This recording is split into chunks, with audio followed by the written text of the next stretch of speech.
Welcome to a special edition of Fast Lap. I am Doug Peacock, your host, where we cover motorsports around the globe, and we have some breaking news in Formula One. Huge news. Let's get right to it. Christian Horner is out as team principal of Red Bull. He had been the only team principal Red Bull has known since they came into Formula One in 2005 after buying the Jaguar team for $1.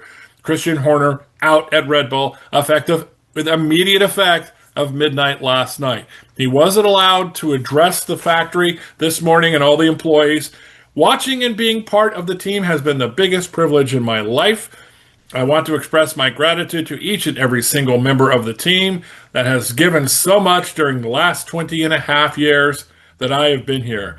I arrived 20 years ago with a few less gray hairs, and I was immediately welcomed. And out of two rundown buildings, we started to build what has become a powerhouse in Formula One. Christian Horner said goodbye to his troops, and he is gone. After 20 years, over 14 drivers Red Bull had, and we've talked about that in the past, especially recently, where they've had such a huge overturn of young drivers trying to pair with Max Verstappen. Here are some of Christian's accomplishments: 405 races as Red Bull's team principal, 287 podiums, 107 pole positions, 124 wins, 8 drivers' championships, 4 with Sebastian Vettel, 4 with Max Verstappen, 6 constructors' championships. He is second on the list with most wins with team principals. Only Ron Dennis with McLaren is ahead of him. Toto Wolff, though, right behind him with 120. Max Verstappen did release a statement with Christian Horner being shown the door this morning.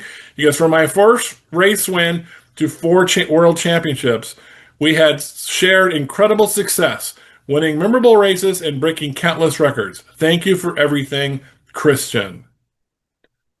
And kind of a release from the camp. Now, why did this happen? We're going to kind of talk about the why now.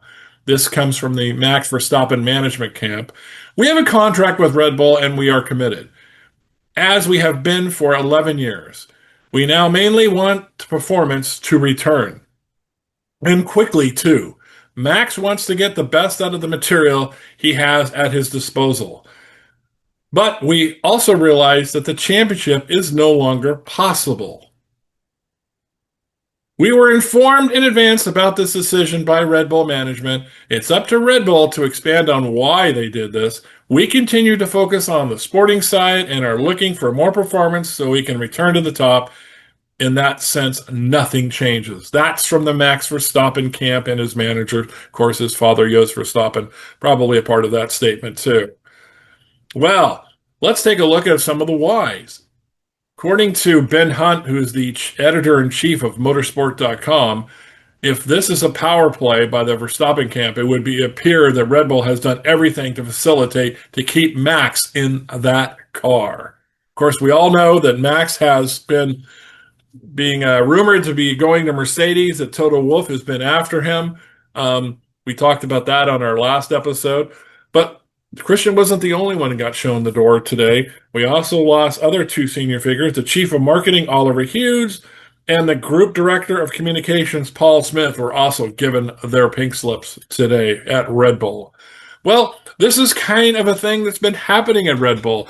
And it happens to most dynasty teams, right? 8 championships, driver championships since they came in 2005. Eventually employees leave. Okay? Christian Horner's just the latest big name to leave. Jonathan Wheatley, we've talked about him, the man who's turning around the Sauber team, Nico Hulkenberg's podium there.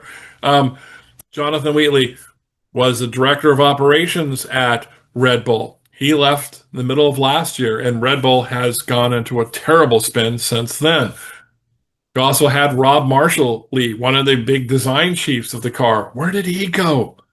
McLaren. Gee, I think McLaren got a little benefit from Rob Marshall going there. And then, of course, Adrian Newey. We look at the Mount Rushmore of former Red Bull management and key employees. Adrian Newey now designing Aston Martin's next year's car for 2026 under the new regs, powered by Honda. Also leaving in this time span, we had Chief Mechanic Lee Stevenson left at the end of last year, or in the middle of last year, I should say. And Senior Analyst Will Courtney departs after 20 years. He left in fall of 2024.